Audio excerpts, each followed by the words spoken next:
하나님의 말씀을 봉독합니다. 로마서 15장 1절. 믿음이 강한 우리는 마땅히 믿음이 약한 자의 약점을 감당하고 자기를 기쁘게 하지 않을 것이라. 6절까지에 있는 말씀의 근거에서 믿음 안에 강자로 산다는 것이라는 제하에서 말씀을 드리려고 합니다. 감사한 것은 그동안 여러 해 동안 우리 CBS를 통해서 방송을 이어왔습니다마는 개인적 사정으로 오늘로써 당분간 우리 CBS 방송을 쉬게 된다는 것을 전제하고 말씀을 드리고 싶습니다. 여러분, 똑똑한 사람처럼 둔갑하는 것을 사람들은 좋아하지 않습니다. 모자람이 있어 보이는 슬기로운 사람을 남들이 좋아한다는 말이에요. 여러분, 세상에 잘났다는 사람치고 사랑받는 사람을 여러분 본 적이 있습니까? 사람들은 살다 보면 얼마든지 잘못할 수 있는데도 불구하고 실수한 일, 과를 저지른 일들에 대해서 그것을 인정하거나 사과하지 못하는데, 그런 사람이야말로 모자람이 충만한 사람이라고 단언할 수 있는 것입니다. 약하고 어리석은 거기에 사랑이 있고 거기에 아름다움이 있는 것입니다. 이것이 철학이 있는 고차원의 지혜이다 하는 것을 우리는 알아야 됩니다. 자, 그러면 이 신앙 안의 강함이라는 것은 어떤 것이냐? 이 강함이라고 하는 것은 일반적 힘이 아니라 성경적 강자가 되어야 된다는 말이에요. 일반적으로 강하다고 하는 것은 육체의 힘이 좋다, 물력이 있다, 권력이 있다, 지식이 있다, 가문이 좋다, 여러 가지로 말할 수 있지만은, 그러나 성경이 말하는 가장 강한 사람이라고 하는 것은 먼저는 자유인이 되는 거예요. 어떤 자유인이 되어야 되느냐? 죄로부터 구원받은 것. 그러니까 이 세상에서 우리가 누리는 자유라고 하는 것은 영적으로 우리 선조 때부터 범죄한 그 죄 속에서 용서함을 받는 그 자유가 강한 자유가 되는 거예요.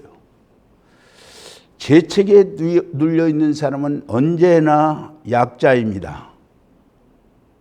죄인은 쫓아오는 사람이 없어도 도망가기 마련이다. 그렇게 사람들은 말합니다.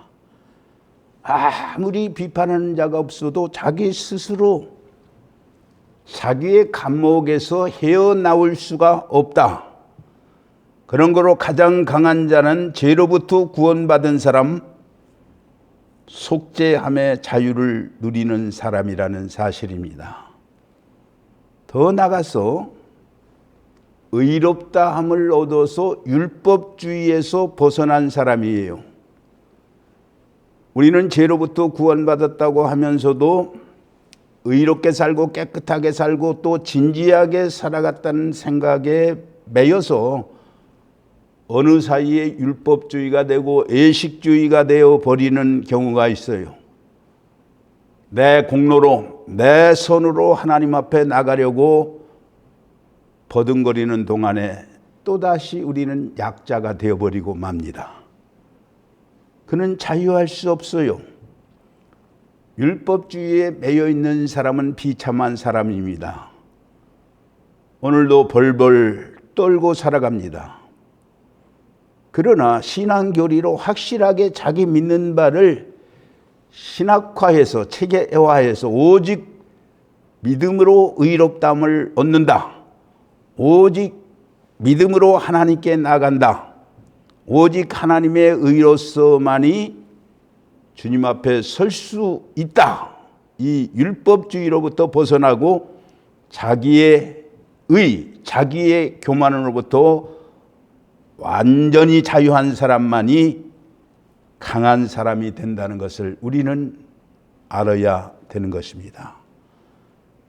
하늘을 보나 땅을 보나 과거를 보나 미래를 보나 이런 사람은 거칠 것이 없기 때문에 강한 인생을 살 수밖에 없습니다. 그래서 더 나아가 강한 사람은 항상 하나님의 사랑을 확인하며 살아가는 사람입니다. 여러분, 어린아이들을 우리가 보면 이 어린아이들은 사실상 부모의 능력, 부모의 보호를 믿기 때문에 항상 평안합니다. 포켓 속에 돈이 들어있든 먹을 것이 있든 없든 부모가 다 공급해 주는 것으로 생각하기 때문에 당당하게 편안한 마음을 갖고 살아가게 되는 것입니다. 여러분, 우리가 하나님의 사랑에 대해서도 이렇게 확인하고 믿고 살아가는 사람은 성공을 통해서 실패를 통해서 확인하고 건강함을 통해서도 우리가 하나님의 사랑을 확인하고 병상 속에서도 하나님의 사랑을 확인하게 되는 거예요. 오래전에 보람의 병원, 서울대학 부속병원에 제가 교인 신방을 가게 되었어요. 병문을 가게 되었는데 예배를 드리고 기도를 하고 나오려고 하니까 옆에 나이 같은 좀 노숙해 보이는 분이 목사님, 저도 교인인데 저의 집사람을 위해서 좀 기도 좀 해주고 가시죠. 이렇게 얘기하더라고요. 그래서 어떻게 해서 입원하게 되었는가 그 과정을 물어봤더니 12년 전에 갑자기 혼수 상태가 되어서 말도 못하고 인공호흡기에 의존해 가지고 12년 동안을 자기가 병간을 하고 있다. 아직 한 번도 눈 한 번 떠보지 못했지만 나는 그래도 아내이기 때문에 혹여하고 12년 동안을 이렇게 기다리고 병간하고 있다고 말을 했습니다. 여러분, 실제 어떤 분은 병원에 입원을 하고 나서야 모든 것이 올 스톱이 되니까 건강에 대한 감사를 합니다. 우리는 건강할 때, 어느 불편이 없을 때, 삶의 고통이 없을 때는 내가 내 힘과 내 노력, 내 자유에 의해서 모든 걸 사는 것으로 알지만은 이런 어려움 속에 있을 때 사실은 절망하기보다는 하나님께서 우리에게 건강을 주셔서 우리가 살아가게 된다는 것을 깨닫고 이런 것 자체도 오히려 이제 시험이 아니라 인생을 깊이 생각하는 계기가 된다는 말이에요. 그래서 모든 일에 우리를 사랑하시는 이로 말미암아 우리가 넉넉히 이기느니라 한 로마서 8장 37절에 그 사랑에 근거해서 우리는 어려움도 이겨갈 수 있는 것입니다. 그 다음 강한 자가 되는 것은 사명의식에 사는 것이에요. 내가 왜 사는지를 알고 있습니다. 내가 무엇을 해야 할 것인지 알고 있는 사람이 강한 사람이라는 말이에요. 이 일을 위해서 죽어도 좋다. 그렇게 사는 사람이 강한 사람입니다. 지금 죽으면 안 돼. 벌벌 떠는 사람은 그 사람은 비겁한 사람인 것이에요. 일을 가다 선한 길을 가다 죽으면 내가 얼마나 영광인가. 이렇게 생각하는 사람, 분명히 하나님 안에서 사명을 갖고 살아가는 사람이 강한 사람이라는 것을 우리는 알아야 됩니다.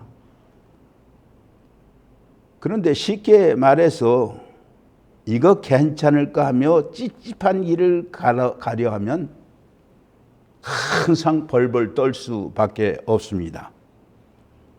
문자 그대로 이대로 이 일을 하다가 여기서 죽어도 좋다는 사람만이 강한 사람이 되는 것입니다. 그건 두 번째, 믿음이 강한 자는 연약한 자의 약점을 감당한다고 1절 봉독한 말씀의 뜻이 담겨져 있습니다. 여러분, 어느 때이고 보면은 언제든지 컴플렉스가 있는 사람이 문제예요. 불뚝불뚝 화를 내기도 합니다. 쉽게 사람들과 조화를 이루지 못합니다. 왜 그럴까요? 정신적으로 건강하지 못해서 그런 거예요. 이기적인 사람이고 유치한 사람입니다. 아직도 어린아이에서 계속 자기만 위해서 살아달라고 떠드는 사람이에요. 사람들은 저에 대해서 평가를 할 때도 어떤 분들은 너무 물러터져서 곤란한 데가 많다는 사람도 있고, 어떤 사람은 너무 강해서 일이 안 된다는 의견이 대립되는데, 그래서 어떤 때는 조정하기가 어려우나, 그러나 저는 늘 생각에 본문 1절에 있는 말씀처럼 연약한 자의 약점을 내가 감당함으로써 사람에게 유익을 주자 하는 그런 정신으로 살려고 하는 그런 방향으로 노력을 하고 있다라고 자부합니다. 여러분, 언제 우리가 강한 사람으로 자랄 수 있을까요? 몸집이 크다고 어른인가요? 정신적으로 너도 살밖에 되지 못하니까 자기만 위해달라고 말하니 얼마나 답답하겠는가 하는 말이에요. 그 안에서 먼저 내가 강하고 내가 성숙하여야 약한 사람의 약점을 감당할 수 있는 것입니다. 그래서 오늘 본문을 보면 강한 자는 약한 자의 벗이요 자기를 기쁘게 하지 아니하고 남을 기쁘게 하는 자라. 이것이 성숙한 사람이라고 가르치고 있는 것입니다. 자기 기쁨에 살지 않고 남을 기쁘게 하는 그 기쁨에 살아가는 것입니다. 이것이 약한 자의 약점을 감당하면서 사는 것이에요. 자기중심적이 아닙니다. 언제나 어떻게 하면 저 사람을 기쁘게 할까 하는 그 생각을 가지고 살아갑니다. 여러분, 사실 사랑이라고 하는 것은 요즘 흔히 사용하는 말로 give and take예요. 남을 기쁘게 하고 나서 내가 기쁠 수 있게 되는 거예요. 남의 가슴을 틀어지게 만들고 복잡하게 만들어 놓고 내가 기쁠 수 있겠는가를 생각해 봐야 되는 것입니다. 부부지간에도 마찬가지입니다. 미우나 고우나 저 사람이 기뻐야 내가 기쁜 것이에요. 저 사람이 틀리면 만사가 다 틀린 것입니다. 그런 거로 먼저 내 기쁨이 충만하고야 남을 기쁘게 할 수 있다. 먼저 내 행복이 충만하고 남을 행복하게 할 수 있다는 것을 우리는 잊지 말아야 하는 것입니다. 그런 거로 또한 남을 이해하게 됩니다. 여러분, 사랑의 비결이 어디 있습니까? 그것은 항상 내가 상대방 앞에서 내 신호를 내려놓아야 된다는 말입니다. 나로서는 꼬리를 올리는 것이 정상이지만은 저쪽 신호를 생각해서 꼬리를 낮추고 말아야 된다는 말이에요. 언제나 입장을 바꾸어 놓고 생각해야 되는 것입니다. 남자는 여자 입장으로, 여자는 남자 입장으로 바꾸어 놓는 것, 이것이 서로를 담당하는 것이고, 그런 가운데서 역사가 이루어지는 것입니다. 세 번째, 그리스도를 본받아서 약자의 약점을 감당할 수 있다. 5절에 그렇게 말했어요. 이제 인내와 위로로서 하나님이 너희를 그리스도 예수를 본받아 서로 뜻이 같게 하여 주사. 예수 그리스도를 본받아야 된다 하는 말입니다. 그리스도는 그리스도인으로서 우리가 강자가 되어야 되는데 왜 강자가 되어야 되느냐? 스데반 집사같이 위급한 상황, 자기 생명이 끊어지는 그 극한 상황에서도 천사의 얼굴을 할 수 있어야 되기 때문에 그런 거예요. 내 행복, 내 기쁨이 충만하고 모든 사람의 약점을 감당하고 이해하고 소화하는 데다 사람들이 그 모습을 보고 덕이 있고 인내가 있고 사랑이 있고 하나님이 영광이 있다는 것을 알고 그리스도를 찾게 되는 것입니다. 이제 결론적인 말씀을 내리려고 합니다. 유명한 이야기 하나가 있는데 미 국방장관이 된 스탠턴에 대한 이야기입니다. 여러분, 에브라함 링컨은 학교라고는 초등학교만 조금 다녀본 정도고 그가 열심히 살아서 대통령까지 되었는데 얼마나 많은 시련이 있었는가를 생각할 수 있어요. 적도 많고 비난하는 사람도 많았습니다. 그런데 그 중에서 스탠턴이라고 하는 사람은 링컨을 얼마나 괴롭혔는지 모릅니다. 그래서 입으로 그 독소를 퍼부은 것이 유명한 일화로 남아 있어요. 이 스탠턴이라고 하는 사람은 링컨은 교활한 어리광대이다. 오리지널 고릴라다. 고릴라를 구경하려면 아프리카로 가지 말고 저 일리노이주에 있는 스탠필드로 가라. 거기에 가면 에브라함 링컨이라는 고릴라를 만날 것이다. 이렇게 비웃었어요. 그런데 링컨은 그 후에 대통령이 당선된 다음에 조직 속에 스탠턴을 국방장관에 임명했습니다. 사람들이 깜짝 놀라서 그에게 물었습니다. 아니, 그렇게 당신을 비난하는 사람인데 어떻게 그러실 수가 있습니까? 이때 링컨은 여유 있게 대답을 했습니다. 그 자리는 그 사람이 맡아야 합니다. 왜? 사명감이 분명하거든요.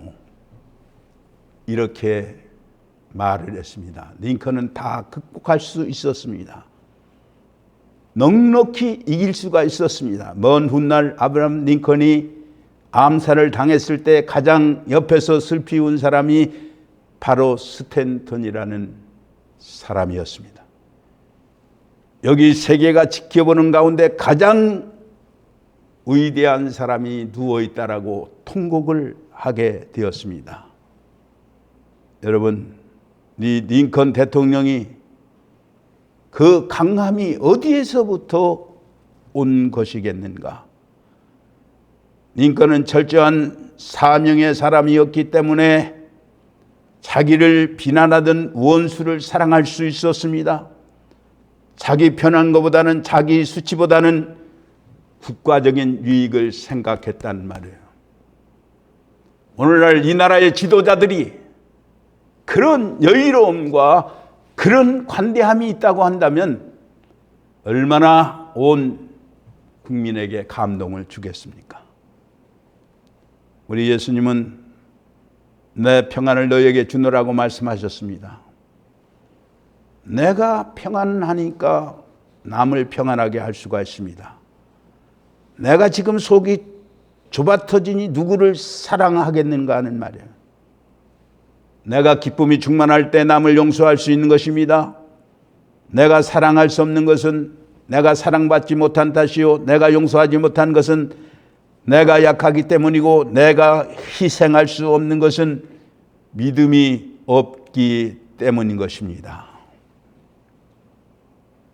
내가 인내할 수 없는 것은 소망이 없기 때문이라는 말입니다. 확실한 소망이 있는 사람에게는 인내하는 것이 어렵지 않아요. 내가 먼저 은혜에 강하고 사랑에 강하고 은혜에 충만할 때에야 비로소 약한 자를 넉넉하게 사랑할 수 있다는 사실입니다. 최종적 결론을 내리겠습니다. 여러분, 내가 남들이 볼 때에 출세했고 최고의 지도자가 되었고 정말 남이 당선할 수 없는 그 좋은 자리에 몇 번 반복해서 이제 당선이 되었다 할지라도 예수 그리스도 안내에서 인생에 대한 확실한 미래의 보장을 갖지 못한 사람은 여전히 한정적 승리, 한정적 사랑, 한정적인 자기 삶에 매여 있다라는 것을 우리는 분명히 알아야 되는 것입니다. 그리고 오늘 우리는 내가 강한 자다, 넉넉한 자다, 좋은 가문에 좋은 지역에서 내가 다른 사람보다 넉넉히 인생을 산다라고 자부심을 가진 사람이라고 하는 것은 약한 사람에 대해서 그 사람의 처지를 돌아보면서 긍휼함을 가질 수 있어야 되는 거예요. 저는 백가구 남짓한 시골 동네에서 살았지만 부자같이 큰 방 여러 개인 집을 가지고 있으면서 그거 남는다고 거기에서 세 받는 걸 보지 못했어요. 어려운 사람 있으면 그대로 방을 빌려주든지 사랑방을 만들어서 쓰게 하든지 그런 선을 베푸는 것을 어려서부터 배워왔어요. 그런데 오늘날은 그저 가질 수만 있으면 자기 혼자 갖고 남은 어떻게 거꾸러져서라도 나 혼자 일어나면 된다는 이런 식으로 지도자들도 그런 길을 걸어가기 때문에 얼마나 사는 재미가 없어져 갑니까? 그렇기 때문에 우리는 예수 그리스도 안에서 약한 자의 그 약점을 감당하는 자가 정말 강한 자라는 것을 기억하고 살아가야 되겠습니다.